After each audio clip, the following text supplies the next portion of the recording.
So good morning. It is 6:30 in the morning. We are at the airport, Yeah, almost getting on our flight to go to Baltimore. I'm really excited about it. I mean, obviously we did the Rosary series and that was a great experience for us to learn about the Catholic Church, but now we're going to get to step into something a little bit more. So, Yeah, I think this is a really cool opportunity for what we're trying to do with the Yeah. channel, because we want to show that in order to actually understand something, in order to understand a tradition or where people are coming from, you really should go experience it. And we've been given this opportunity to experience firsthand some really cool historic. I mean, we're probably going to be seeing peak Catholicism. We're gonna be confronting it head on, and I'm very excited for that. I think it's gonna be a good time. Yeah, I think it's going to be a great experience for us, and I'm excited to be kind of pushed beyond our comfort zone a little bit. Yeah. Some of the stuff that we do is very nice because it's close to home, it's very easy to do, but this is definitely pushing us a step further than we've been before. We're definitely gonna be thrown into the Marian stuff. Definitely. So it'll be a good growing experience for us, and we'll see how we feel about it. Maybe we'll collect some relics into our That'd be rosaries. cool. Yeah. Yeah, it's like Pokemon Go. I know, right? Yeah. It's crazy. All right, cool. Ladies and gentlemen, this is the...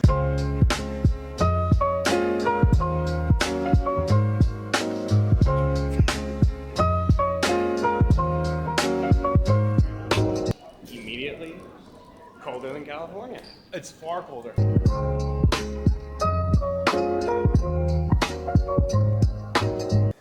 Okay, so we literally just got to our hotel. Our flight was behind, so we're definitely late to dinner, but we're about to go to dinner. Yeah, we're going to meet all of our fellow pilgrims in just a moment. We're going to do dinner here in a second, and we'll see what happens. I mean, I'm really hungry. It's been a long travel day. Yeah, and for sure. Our hotel room looks really nice, so I'm very stoked about that. Yeah. So we'll see how we go.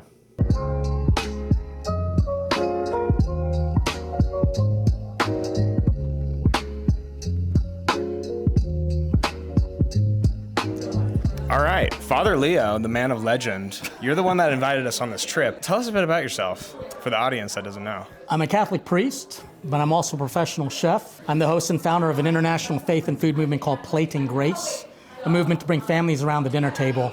So it's kind of my objective to try to touch people's hearts and minds by going through the stomach. We've developed a theology of food. I host a TV show, podcast, lead pilgrimages, author, and speaker. What motivated you to put this on and invite two Protestants? You guys did. On this Catholic trip. Our team found out that there has been a great interest in Catholicism, and people are Catholic curious or sacramental seekers. And while I do believe the church has tremendous resources, to live your faith online is not the way it's supposed to be.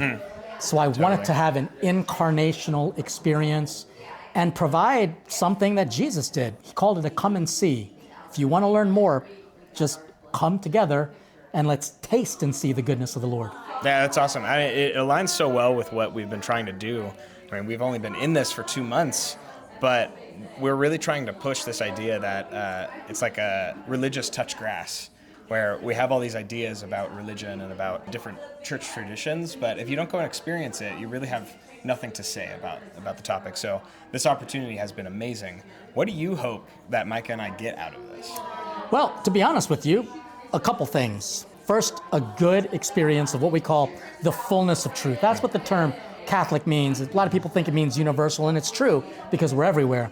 But it also means a fullness of truth. And so I want you to get a glimpse of a little bit of that fullness. Secondly, to be able to meet and connect with other people who are in similar positions. To just be able to say, guess what? We can develop friendships and not just see each other online.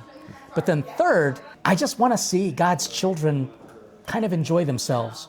And when we share the truth and the patrimony of the Catholic faith, and you see the beauty, I actually get very excited when I see people in awe, when they're excited about something. Yeah. It just fills me with joy.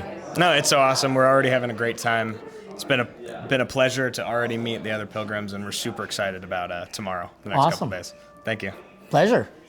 Okay, so recap of day one. Day one was phenomenal. Oh my gosh. Dude, we spent way too long talking to people. So we were just up on the roof with Elliot and Jonathan, two of the pilgrims, and we just chatted for 2 hours about theology. Longer, just picking each other's Yeah. brains on where we're at with Catholic theology and Protestantism, and man, it's just incredible. For reference, Jonathan's going through OCIA, and the other guy, Elliot, He's really great, and he is Catholic curious, I think, but he's also in a similar boat as us, where he's definitely also looking into historic Protestantism and Orthodoxy, especially, I think. But we're really like looking into the historic Protestantism stuff too. So we just got to talk a lot about that, and like to get to bounce ideas off each other and like share hot takes that we've been having. It's just so much fun. Yeah, so much fun. we haven't even gotten into like the exploring Catholicism thing. Seriously. It's already been. Yeah, no, I'm just excited for day 2. What did he mention we're doing? We're going to the oldest basilica in America to check out part of it, and then we're going to do, I think, was it the Underground on Friday? I know the first seminary in America also. Yes. No, this is gonna be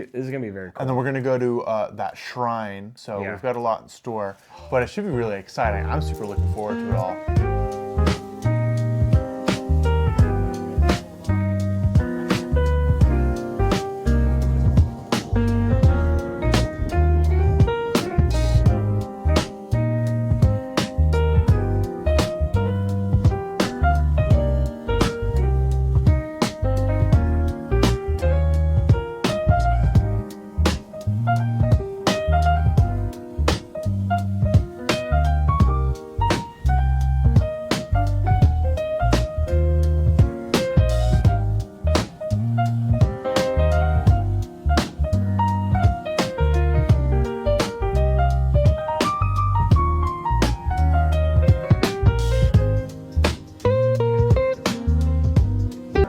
So we are inside the Cathedral of Baltimore. Yeah. I think it's dedicated to Mary. Man, I've been to churches in Europe, and I don't think I appreciated them like I'm appreciating this church now. I mean, It is so beautiful. And the stained glass is stunning.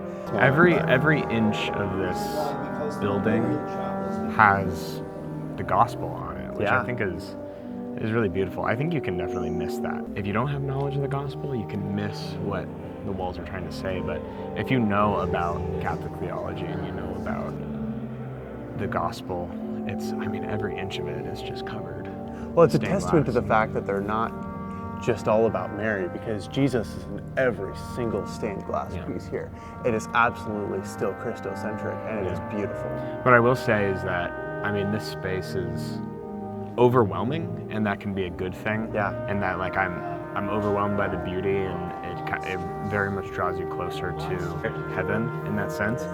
But I cannot imagine going to church here every week. Oh my gosh, just overwhelming. It's I don't even know what that would look like to come to church here. I think it would be hard. You think so? I think it would make it feel inaccessible, but that's hard to say. It's hard to say because it's so beautiful, right? And that obviously points towards Jesus in a really high regard, but it also could be a distraction in a way, you know?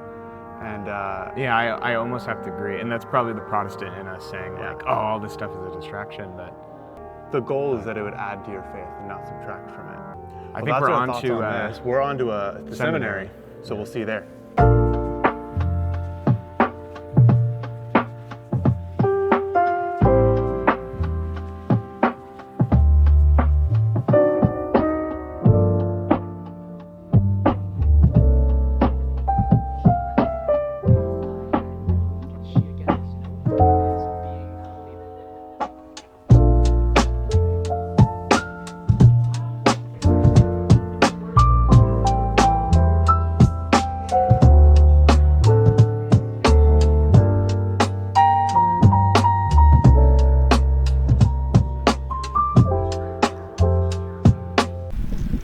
Okay, so we are currently at the shrine of St. Elizabeth Ann, which is the first American-born saint.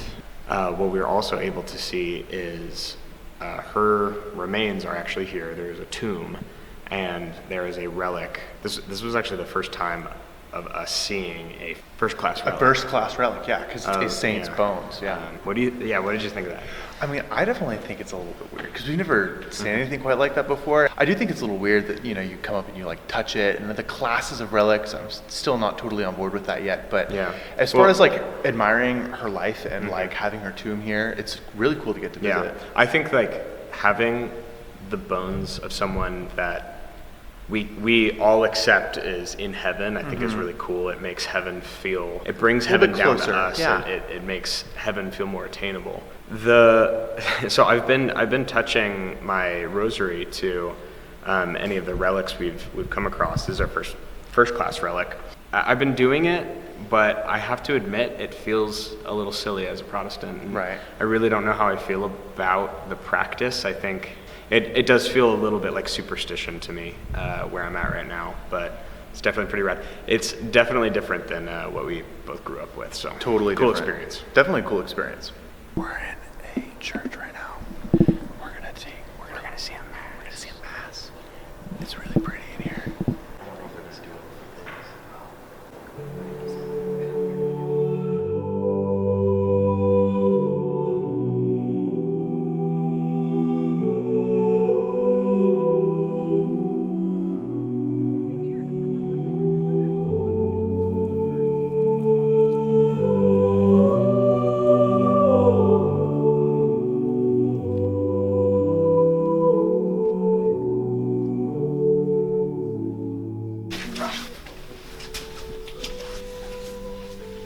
Well, when in Rome.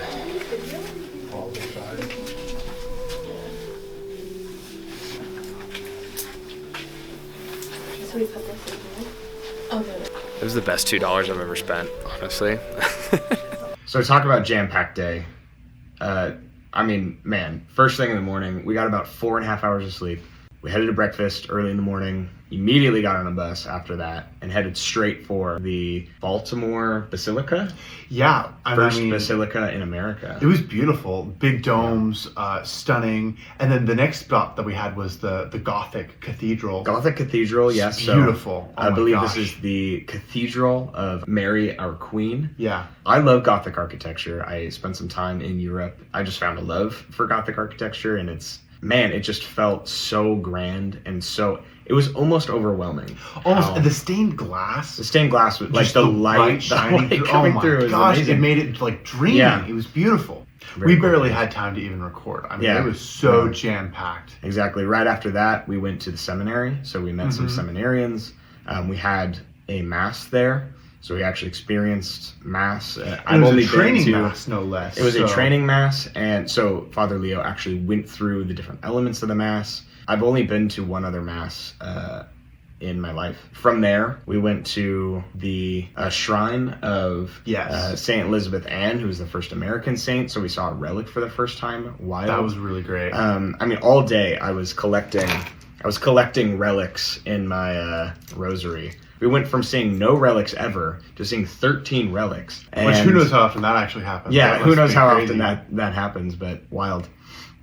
From there, we went to a shrine of Mary of some sort. There was a very large gold statue of Mary, very beautiful, and it was definitely like odd as Protestants. Totally, because normally you'd see Jesus in that kind of place on the top of a mountain. If I had to give a theme to today, it was definitely encountering Mariology. Totally. Big time. There was Mary all over the place, and even Father Leo spoke on that of like, why is Mary everywhere? Right. What's going on? So that was helpful.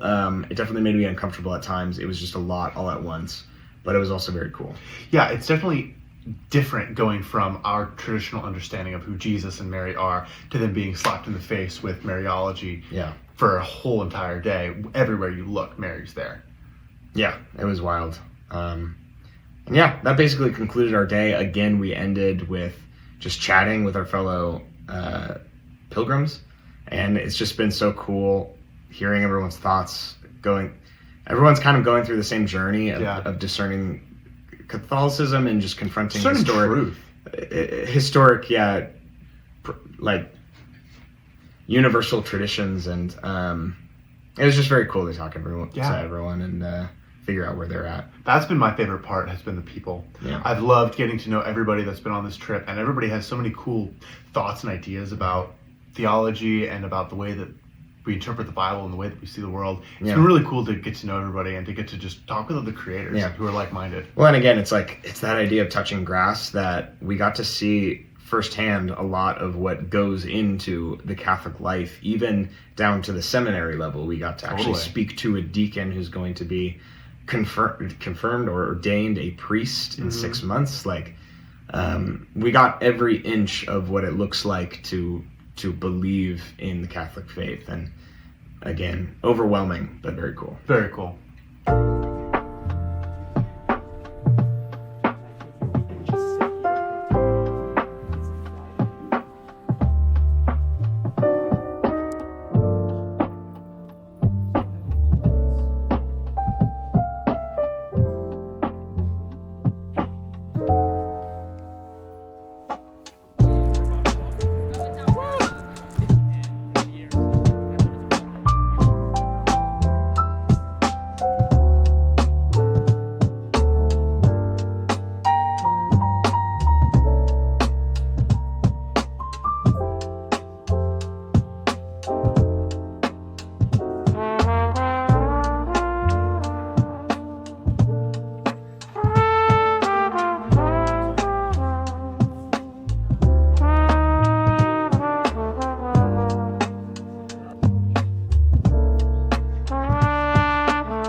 All right, so it has been a week since we got back to California from Baltimore. Mhm. We are in the Tracing the Cross studios.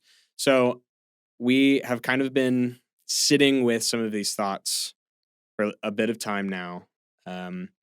So I think we should just get right into dissecting what we really experienced on this pilgrimage. Yeah. First thing that we really started to experience was the Cathedral of Mary, our Queen. I mean, Stunning stunning. has been the key word. throughout the Stunning video. has been the key word.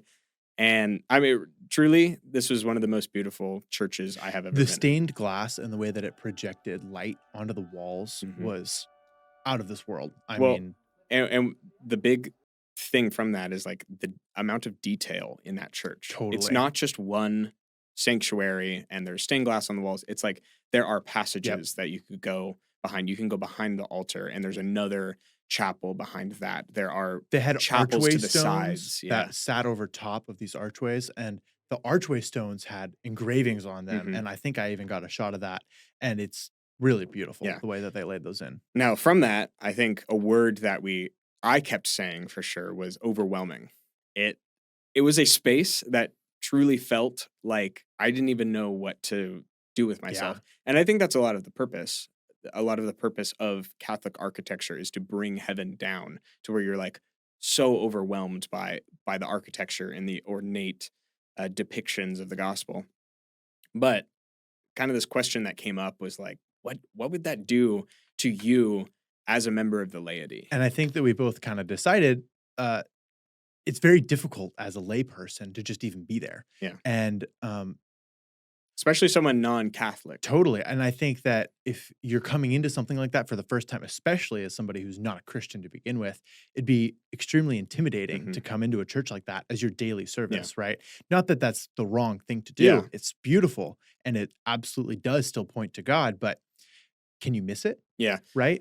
No, and all of what we experienced in that church, it's like, nothing was bad necessarily. No. It was very, very grand, but that kind of comes back to the idea. It's not wrong, but it kind of has implications for Yeah. maybe uncatechized Well, and there's a laity. couple things even in that Cathedral of Mary Our Mhm. Queen that I think explain that perfectly. For Yeah. instance, the hat. So we The got hat's to really talk funny. about the hat. So something we haven't talked about yet was in this cathedral, actually right next to the altar, there was a hat that belonged to a cardinal. Yeah. And there's kind of an urban legend sort of around this hat. It was explained to us by Father Leo that this hat belonged to the cardinal and they hung it up in this chapel. And the idea is that the cardinal is in purgatory currently. Which he should be because He he's not a should be. saint. Because he's not a saint, and so he's currently in purgatory, and he will not be freed from purgatory until the hat falls. And it's just like attached by a tiny little string. It's attached by a tiny little string, and rather it's when the hat falls that signifies that he has been released his from soul purgatory. has been sprung from purgatory. Yeah. And it's they make it out to be like, oh, that's just a funny tradition. just that a we funny like to tradition, do. right? But at the end of the day, like if it's legitimately still in the ceiling, it's definitely not just a silly thing anymore. I mean, that could be misinterpreted for something much worse. Certainly. And that's also true of a lot of the Marian stuff that we saw. And Yeah. that was a big theme, was the amount of Marian doctrine that we were fed in every single church, down to the names of all of these Yeah. churches.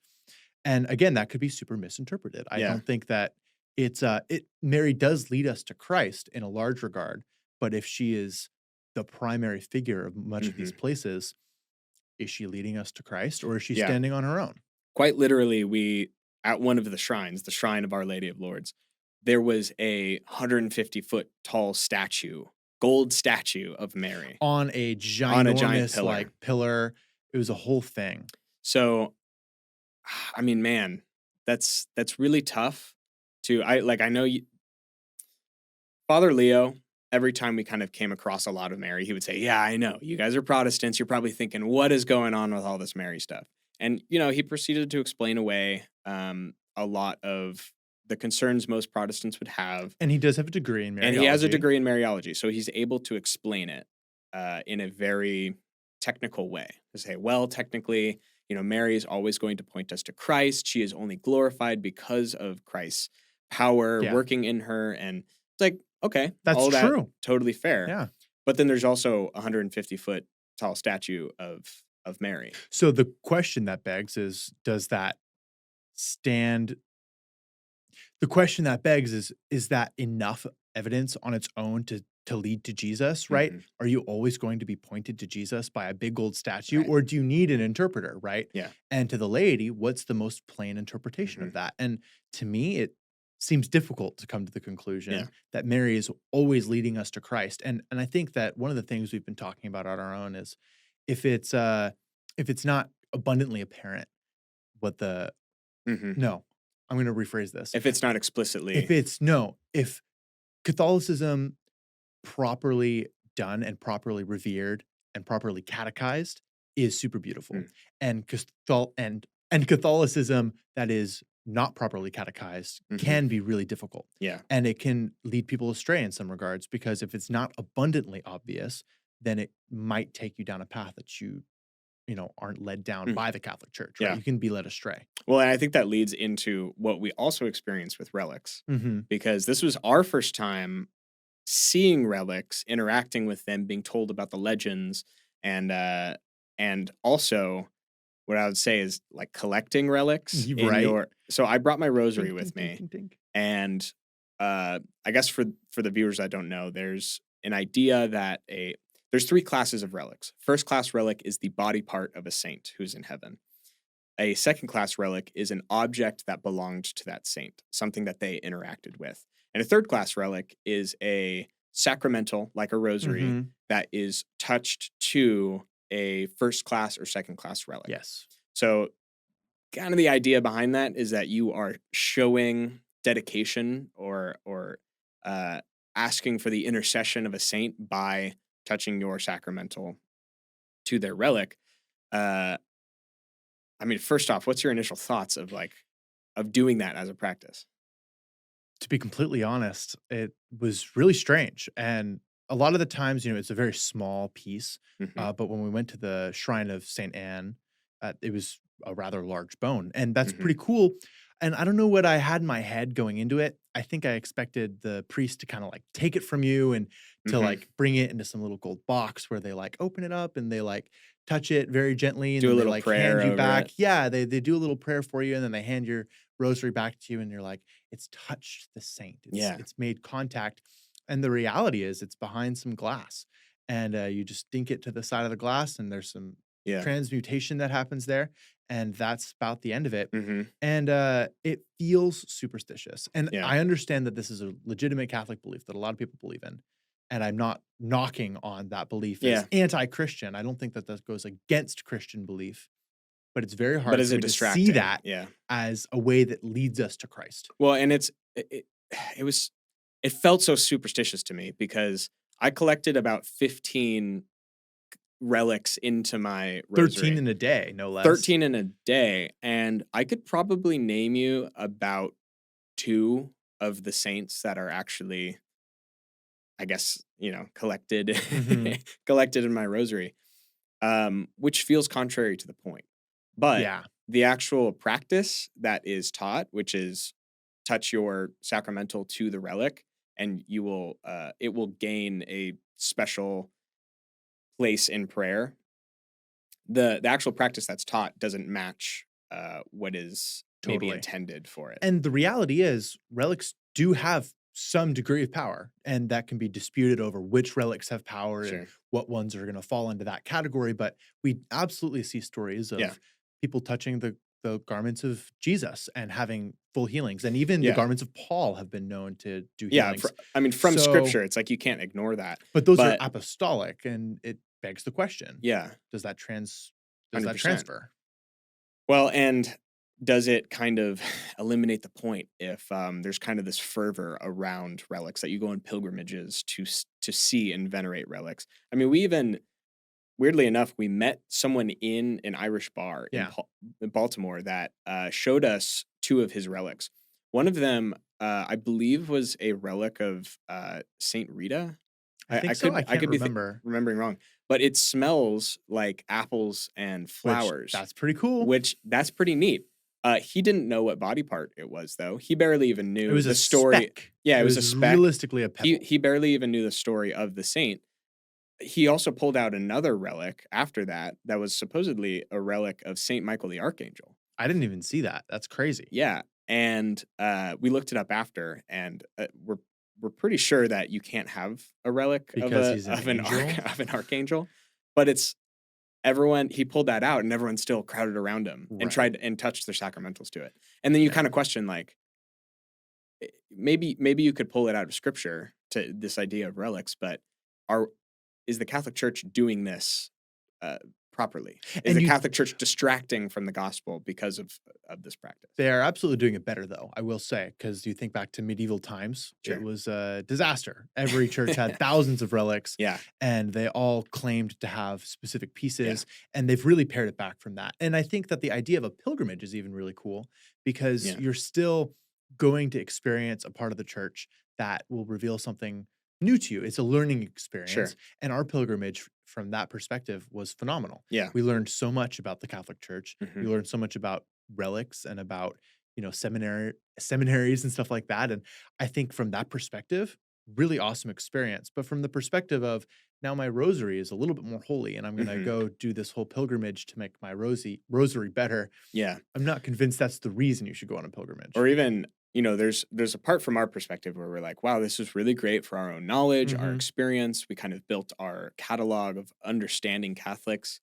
But going to the shrine of Our Lady of Lourdes, there was a sign there that talked about when you pilgrimage to this shrine and do these certain prayers, Yeah. you'll get 500 days of off purgatory Yeah. or No, I think it was 500 days 500 of days. Yeah. indulgence. I truly don't understand the doctrine around indulgence, but like that, that's obviously very strange for us as Extremely. Protestants, not having anything like that. And it from the outside, it's odd. It seems superstitious. to me. Definitely. And I think the final thing we wanted to touch on that we weren't so Mhm. sure about was adoration. Yeah. What did you think about adoration? Yeah, there was several different times where we were put in. I say put in, but we were led into an adoration chapel. We're given 15 minutes to pray and to just spend time doing adoration. And previous to that, we had only gone to adoration once. We were not there super long. We Maybe really half just an hour? maybe half an hour. We just went to kind of like experience it for the first time, very blind. So um, this was our second time experiencing it. I think we did 3 different adorations. Yes. And the chapels were very beautiful that we were in. But adoration still has yet to feel anything but sitting in the presence of a communion host. And I still have, like, this is just my honest reaction to it. I posted a video about these concerns. I don't know that we should be taking communion out of its express context of, in my mind, the most intimate thing that you can do with the flesh of Christ is to commune in it, To partake. to partake in Yeah. it. And I totally understand. Like, obviously, we discussed this with Catholics for 3 straight days about talking about our concerns with adoration. And I understand the apologetics of, well, you are spending time in the physical presence Yeah. of God, and this is what I experience when I go to adoration. Understand that. Honestly, respect it. One of our good friends on the trip, Elliot, he loves adoration. As a non-Catholic, he loves adoration. He feels the presence of A God when lot of he's people there. feel that way. A lot of people feel that way, but I don't. And that is odd. It's an odd practice if you don't feel that presence. It really feels like you're kneeling before a communion host. Do you feel like that's a preconception that you've brought to it? Yeah, I don't know. I think that for the whole trip, I tried to really like not empty my mind, but be open to it. I'm not trying to like fight against Catholicism. I'm really trying to experience it because that's what we want to do with the channel. But adoration in particular feels like something that is, I just don't know that I could partake in. Right. I think for me, I'm of a similar opinion. I don't know that it's necessarily the act of the communion wafer being taken out of its context that Hmm. makes the difference for me, Sure. but just the idea that God is more present when Yeah. there is a transubstantiated piece of bread in the midst of our presence. And I understand the idea behind it. That's not foreign to me, but I think that the reality of that is, what if it's not? Hmm. What if it is not transubstantiation? What if there's a misunderstanding and a miscommunication? And Yeah. this is a big point of contention, because then you are worshiping bread. Yeah. And that is kind of a problem for me. And if there's a gamble and it's not expressly, you know, stated in scripture, are we supposed to do that? Sure. And is that edifying for some? Maybe, but is it required? Is Yeah. it something that you should do? I have a hard time saying that. Yeah. And I think that for me, it's very difficult to come to the realization, what if I'm wrong? Hmm. Right. And that's one of the things that's keeping me from the Catholic Church to a certain extent, is the fullness of truth idea. Hmm. I'm not sure that I'll ever have the fullness of truth. I don't think that we can on earth like achieve that fullness. And to that end, I think it's very difficult to say this is where it's completely right. Mm. This is how I know because the vicar of Christ has said so. And it's difficult for me to come to that conclusion with adoration, especially. Well, that's definitely the Protestant in us talking. To give definitely some credit to, I guess, just the practice around communion, the Eucharist. I do really love that part of the Mass is kneeling Mm-hmm. um, when the communion is consecrated. Um, Now it's like that's kind of conflicting with our beliefs about adoration, where it's like I don't think that God becomes more present when the host is consecrated. I think he becomes more present when you partake. Yeah. But I posted a reel about this. I think we need to bring back reverence in Protestant Totally. churches. I think we have forsaken that part of worship, and one of the big things that we experienced on this trip was reverence. And it was a reminder that this is part of our Christian faith, is being Yeah. reverent towards the presence of God. And even just down to the way that they enter the pews, right? Kneeling Yeah. and making the sign of the cross before you. Genuflecting. Totally. Yeah. It's pretty cool. And Yeah. I hadn't done that before. It was always a little bit like awkward for Mhm. me, but I tried it and I actually thought it was a cool practice. And sure, maybe it is putting you at a distance and people know you're not Catholic for not Yeah. doing it. But at the end of the day, it's up to, your heart and what reverence you're trying Yeah. to put forward. And I think in the Protestant church, we need more of that. And there are some Protestant churches that do it better than others, but it's a matter of bringing reverence back to the modern church. Yeah. And that'll be a long discussion for the future, for Exactly. sure, how we do that. But I think ultimately that was the biggest takeaway. Yeah. And other than that, I mean, there was a lot of really positive aspects of the trip too. The beautiful buildings, the getting to partake in community, the food was amazing, and I think that there was just a lot that was super positive about the trip. I know we reflected on a lot of our critical thoughts, but more than just the critical thoughts, I think there Mhm. was a lot that we really loved and a Yeah. lot that we gained from that, especially just experientially. Getting to be in the presence of a lot of these practices Yeah. changes your perspective on them. Yeah. It's easy to make an articulation for why you should go to adoration, but once you're actually in the adoration chapel, how do you feel? Yeah, exactly. Well, and on that note, huge thank you to Father Leo and Plating Grace. This trip really was beneficial for us, I think, and we had a lot of takeaways. So, yeah, I think we'll leave it there. I think this was ultimately a great experience, and we look forward to doing more explorations of Christian tradition like this. Absolutely.